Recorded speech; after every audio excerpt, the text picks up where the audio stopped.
अगली सुबह वैसे तो हर सुबह सामान्य होती थी प्राची की। ससुराल में उठकर सबको ब्रेकफास्ट, लंच बनाना और डिनर बनाना, इनमें ही दिन निकल जाता था।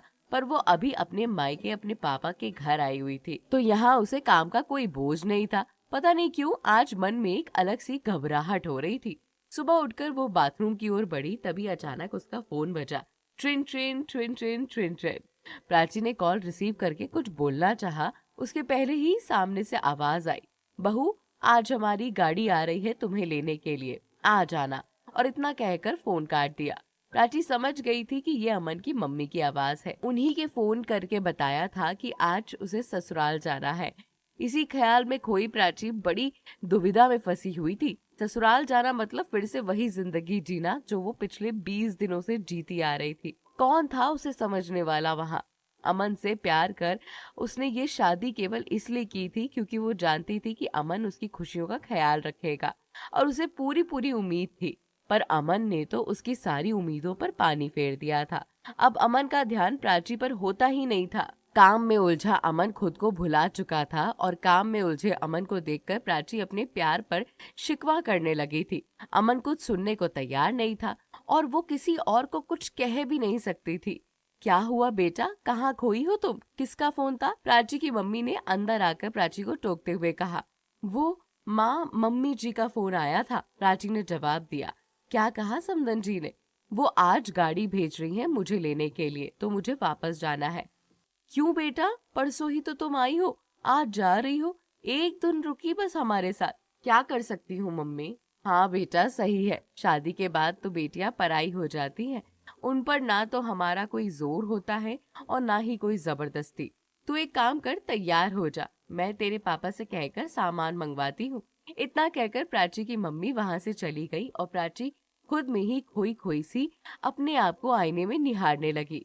दीदी आप प्लीज अपनी ये सारी बुक्स किसी बैग में पैक करके रख लीजिए। इतनी सारी बुक्स, ये पूरा शेल्फ भरा हुआ है, ऐसे में अपनी बुक्स रख नहीं पाती हूँ मैं, करिश्मा ने शेल्फ की सफाई करते हुए कहा। करिश्मा की बातों से प्राची का ध्यान भटका और वो शेल्फ की ओर बढ़ गई।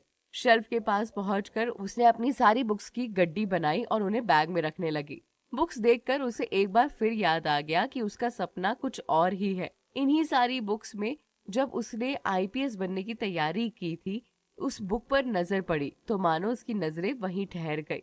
उस किताब को हाथ में लेकर वो उस किताब पर हाथ फेरने लगी और सोचने लगी, जिसको पाने के लिए मैंने अपनी जिंदगी की हर खुशी को त्याग दिया, जिसके सपने को पाने के लिए मैंने खुद को खुद से अलग कर दिया, जिस सपने के लिए मैंने अपनी जिंदगी बनाई है, आज वो सपना मेरे लिए मेरा नहीं रह गया।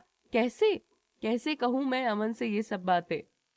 क्या वो मेरी बात समझेगा? उसके घर वाले कैसे रिएक्ट करेंगे? क्या उसकी मम्मी मुझे पढ़ने देंगी? वो मुझे ब्रांच ओपन नहीं करने देंगी तो मैं पढ़ने के लिए कैसे सारी चीजें जुटा पाऊंगी? मैं अब चुप नहीं बैठ सकती। मेरी किस्मत में क्या लिखा है क्या नहीं ये मैं नहीं जानती, लेकिन मुझे किसी भी हाल में आईएएस बनकर दिखाना है, मैं जरूर जानती हूँ। ये सोचकर प्राची उन्हीं ख्यालों में खो गई। दीदी जल्दी रखो ना सारी बुक्स, करिश्मा ने टोका तो प्राची ने अपना ध्यान हटाकर सारी बुक बैग में रख दी, और वो बैग एक साइड में रखकर करिश्मा की ओर देखकर बोली, ध्यान रखना इन किताबों का जरा भी खरोच ना आए और इनका एक भी पन्ना अलग ना हो।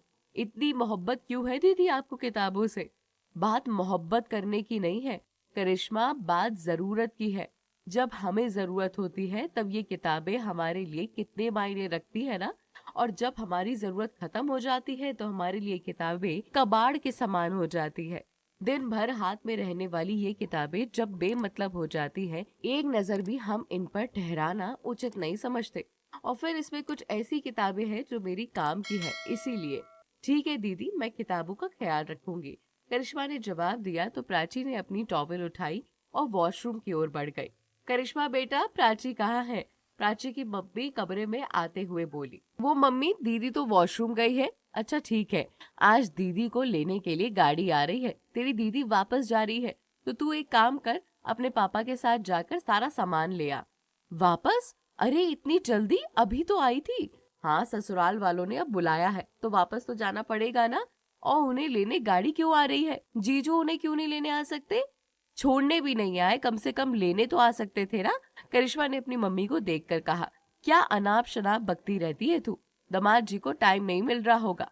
कोई छोटे मोटे इंसान थोड़ी ना है वो, इतने बड़े बिजनेसमैन है, इतनी बड़ी कंपनी के ओनर है, नहीं मिल पाता होगा टाइम। 24 घंटे कंपनी को देते होते होंगे, तो कंपनी को टाइम देते शादी क्यों की? हाँ, करिश्मा ज्यादा मत बोलो, जितना कहा है उतना सुनो, मम्मी ने डांटते हुए कहा। तो करिश्मा मुंह सिकोड़कर वहां से चली गई और बाहर लॉन में खड़े होकर खुद में बड़बड़ाने लगी। कुछ तो बात है जो दीदी मुझसे छुपा रही है।